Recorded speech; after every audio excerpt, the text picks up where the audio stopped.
You must have seen GPS devices used in cars. It helps us to reach our destination. But do you know what helps GPS in navigation? Artificial satellites orbiting in circular orbit around the Earth help us in GPS navigation.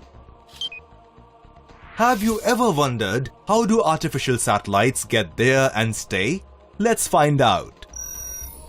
In the universe, all objects having some mass attract each other due to gravitational force.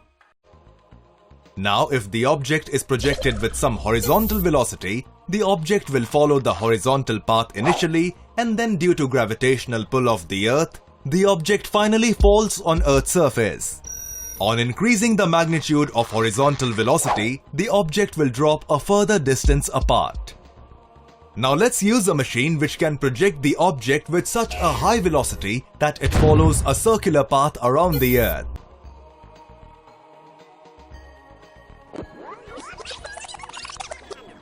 This horizontal velocity at which the projected object reaches its orbit is known as orbital velocity.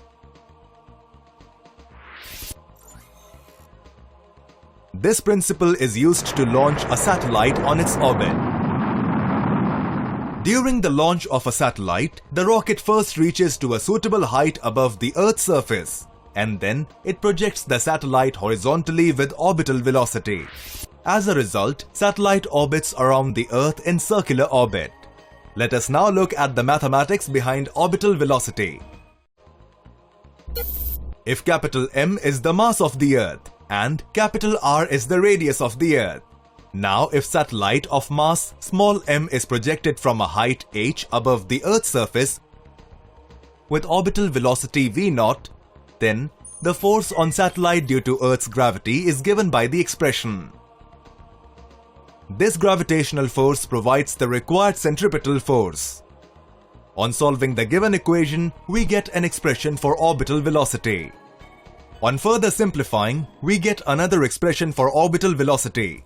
For a satellite orbiting close to Earth, orbital velocity is 7.92 km per second.